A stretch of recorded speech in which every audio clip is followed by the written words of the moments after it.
Hi friends, welcome to my channel. மணி வந்து ஒரு 4:45 கிட்ட ஆகுது. என் பொண்ணு டியூஷன் போகிறா. அதனால தான் நாங்கள் வெளியே எங்கள் வீட்டு கதவை திறந்தோடனே அந்த நிலா பார்க்குறதுக்கு எவ்வளோ அழகாக இருக்குது பாருங்கள். கொஞ்ச நேரம் நின்று பேசி இருந்துட்டு அவள் கிளம்பிட்டா.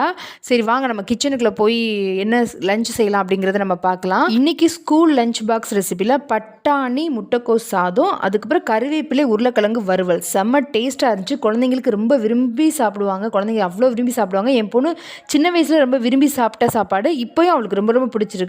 ஸோ கண்டிப்பாக இதை ட்ரை பண்ணுங்கள். சாதமும் உருளைக்கிழங்கும் நான் வேக வச்சுட்டேன். அதுக்குள்ளாடி காய்கறியும் நான் கட் பண்ணி எல்லாத்தையுமே ரெடி பண்ணி வச்சுட்டேன். அதுக்குள்ளே உருளைக்கிழங்கும் பட்டாணி வெந்துருச்சு, அதையும் தனியாக எடுத்து வச்சுருக்கேன். இப்போ முதல்ல வந்து உருளைக்கிழங்கு கருவேப்பிலை ஃப்ரை அது எப்படி செய்யலாம் அப்படிங்கிறத பார்த்துட்டு அதுக்கப்புறம் நம்ம வெரைட்டி ரைஸ் அதை எப்படி செய்யலாம் அப்படிங்கிறத பார்க்கலாம். இப்போ வந்து ஒரு தவாவில் கொஞ்சம் எண்ணெய் ஊற்றிட்டு கருவேப்பிலையும் ஒரு கப் அளவுக்கு எடுத்திருக்கேன். கருவேப்பிலையும் 3 வெங்காயம், சின்ன வெங்காயத்தில் 3 வெங்காயத்தையும் கட் பண்ணி சேர்த்து லைட்டாக வதக்குங்க. போதும், ரொம்ப வதக்க வேணாம், லைட்டாக வதக்கி விடுங்க.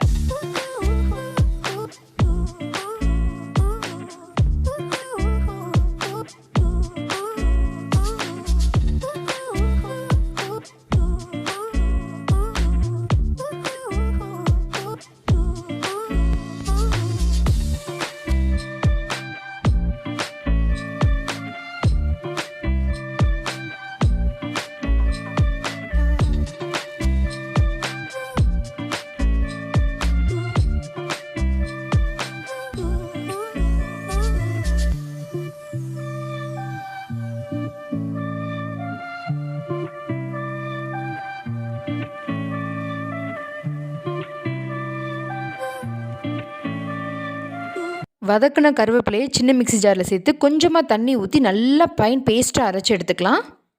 ஒரு தவா வச்சுட்டு ஒரு 3 ஸ்பூன் அளவுக்கு எண்ணெய் சேர்த்துக்கலாம். கொஞ்சம் அதிகமாக எண்ணெய் இருந்தால் பரவாயில்ல.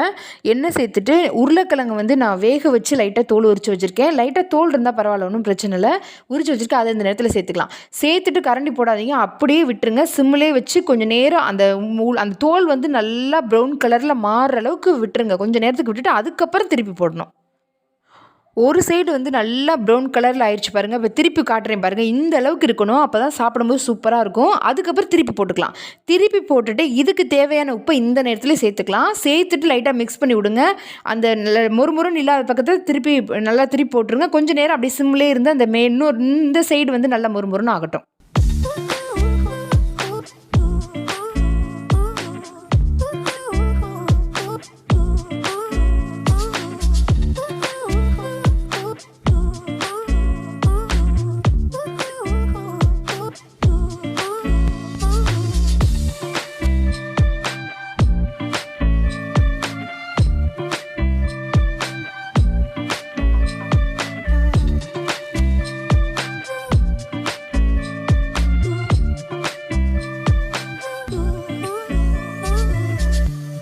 இப்போ உருளைக்கிழங்கு எல்லா பக்கமும் லைட்டாக நல்லா முறுமுறுன்னு ஆயிடுச்சு. இப்போ இந்த நேரத்தில் ஒரு 1/4 ஸ்பூன் அளவுக்கு மஞ்சள்தூள் சேர்த்துக்கோங்க.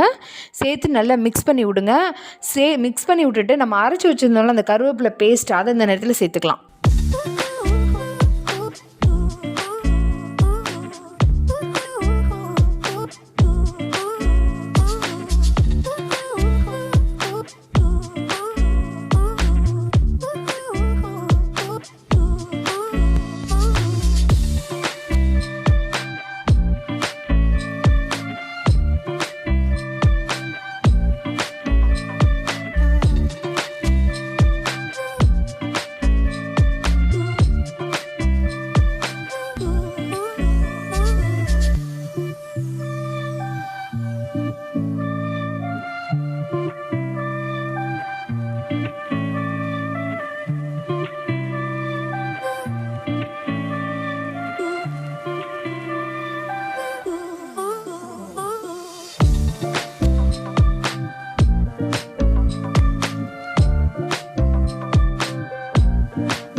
கருவேப்பிலை பேஸ்ட்டை நல்லா போட்டு நல்லா மிக்ஸ் பண்ணி விடுங்க. மிக்ஸ் பண்ணிவிட்டு அப்படியே சிம்மிலே இருக்கட்டும்.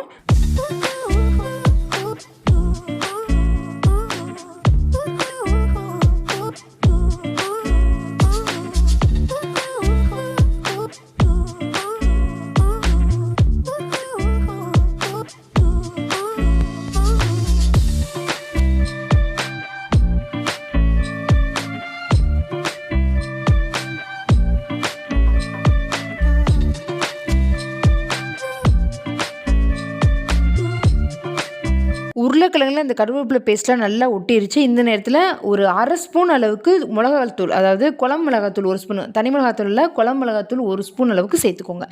சேர்த்துட்டு நல்லா மிக்ஸ் பண்ணி விடுங்க. மிக்ஸ் பண்ணிவிட்டு நான் பூண்டை தோலோடு இடித்து வச்சுருக்கேன், அதை அந்த நேரத்தில் சேர்த்துக்கலாம். சேர்த்துட்டு ஒரு 5 நிமிஷம் இருக்கட்டும், நம்ம ஆஃப் பண்ணிடலாம் அடுப்பை.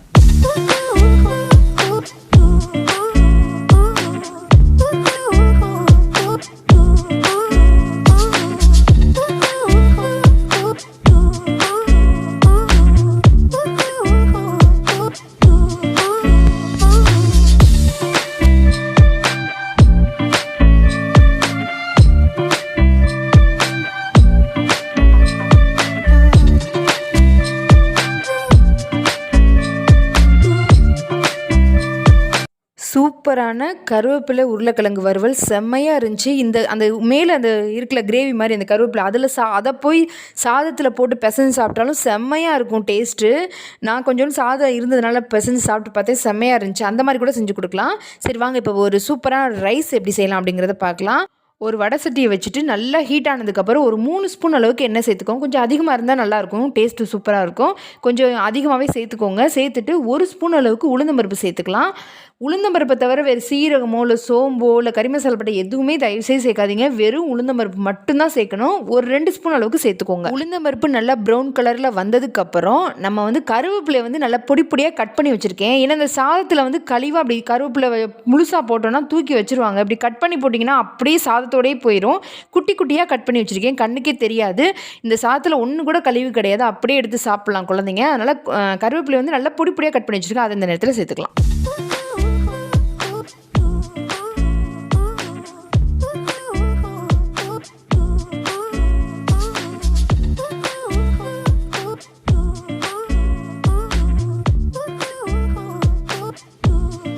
கருவேப்பிலை சேர்த்துட்டு 1 கப் அளவுக்கு நான் வெங்காயம் கட் பண்ணி வச்சுருக்கேன், பொடி பொடியாக கட் பண்ணி வச்சுருக்கேன், அதை இந்த நேரத்தில் சேர்த்துக்கலாம்.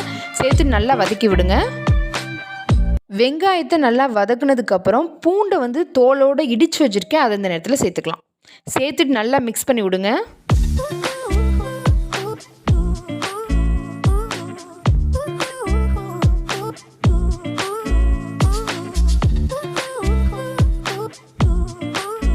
பூண்டு வெங்காயம் எல்லாம் வதங்கினதுக்கப்புறம் நம்ம கட் பண்ணி வச்சுருக்க முட்டைக்கோஸை இந்த நேரத்தில் சேர்த்துக்கலாம். முட்டைக்கோஸ் சேர்க்கும் போது ஹை ஃப்ளேமில் இருக்கிற மாதிரி பார்த்துக்கோங்க. இது வேகக்கூடாது, லைட்டாக வதங்கணும், லைட்டாக க்ரன்ச்சியாக இருக்கும், டேஸ்ட் அப்போ தான் நல்லாயிருக்கும். நீங்கள் ஹை ஃப்ளேமில் வச்சு வதக்கும் போது நல்லா வெந்துடும். அந்த முட்டைக்கோஸ் வந்து நல்லாவே வெந்துடும். ரொம்பவும் வந்து வெந்த மாதிரி இருக்காது, கரெக்டான இதில் இருக்கும். அப்போ ஃப்ளேமை வந்து நல்லா ஹை ஃப்ளேமாக வச்சுக்கோங்க.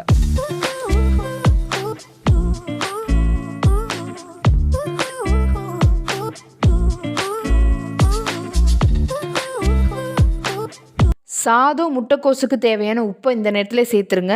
சாதம் போட்டதுக்கப்புறம் உப்பு சேர்க்காதீங்க. இந்த நேரத்தில் உப்பு சேர்த்தா தான் சூப்பராக இருக்கும். சாதத்தில் எல்லாத்துலேயும் மிக்ஸ் ஆகி சூப்பராக இருக்கும். இந்த நேரத்தில் உப்பு சேர்த்துக்கோங்க. எல்லாத்துக்கும் தேவையான உப்பை இப்போயே சேர்த்துக்கோங்க. சேர்த்துட்டு நல்லா மிக்ஸ் பண்ணி விடுங்க.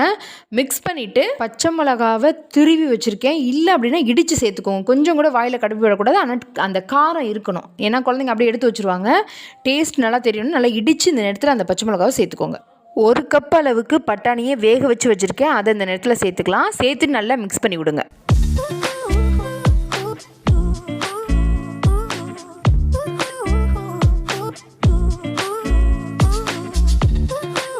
முட்டைக்கோஸ் பட்டாணி நல்லா வதக்கி விட்டதுக்கப்புறம் 1/4 ஸ்பூன் அளவுக்கு மஞ்சள்தூள் சேர்த்துக்கோங்க.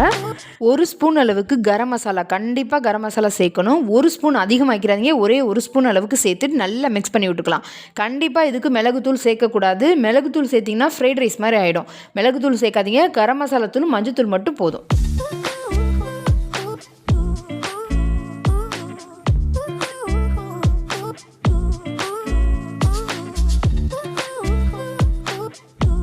எல்லாமே நல்லா வதங்கிருச்சு. இந்த நேரத்தில் நம்ம வடித்து வச்சுருக்க சாதத்தை சேர்த்துக்கலாம். இந்த சாதம் வந்து எப்படி இருக்கணும்னா ஃப்ரைட் ரைஸ் மாதிரி, ஃப்ரைட் ரைஸ்க்கு செய்வோம்ல அந்த மாதிரி இல்லாமல் இன்னும் கொஞ்சம் அதிகமாக வெந்திருந்தால் எப்படி இருக்கும், குழையவும் கூடாது, கரெக்டான பதத்தில் வேகிற மாதிரி பார்த்துக்கோங்க. அப்போ தான் டேஸ்ட் நல்லாயிருக்கும்.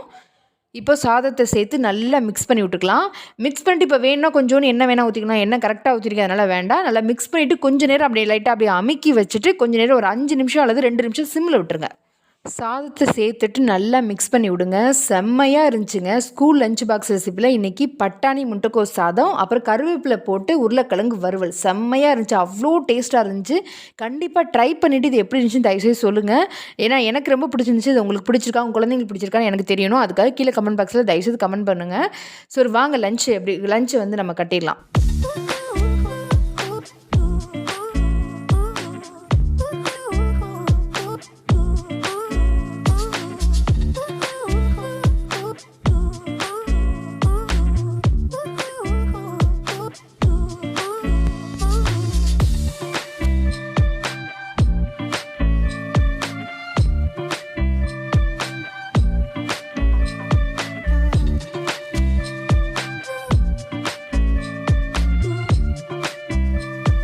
சூப்பரான நம்மளுடைய சாதம் ரெடி ஆயிடுச்சு. என் பொண்ணுக்கு ரொம்ப ரொம்ப பிடிச்சிருந்தது. கண்டிப்பாக ட்ரை பண்ணுங்கள். கொஞ்சம் சாதம் எனக்கும் கிடச்சிது. கொஞ்சம் எல்லாருக்கும் கட்டி முடிச்சுட்டு கொஞ்சம் கிடச்சிது. டேஸ்ட்டு சூப்பராக இருந்துச்சு. அதை நம்ம எடுத்து வாயில் போட்டாச்சு. இது எப்போயுமே கொஞ்சம் மிச்சமாகும்ல, நமக்காக மிச்சமாகுதா என்னன்னு தெரில. கொஞ்சம் மிச்சமாச்சு, அது அப்படியே சாப்பிட்டுட்டேன். செம்மையாக இருந்துச்சு. கண்டிப்பாக ட்ரை பண்ணுங்கள். இன்னொரு வீடியோவில் பார்க்கலாம். தேங்க்யூ ஃபார் வாட்சிங்.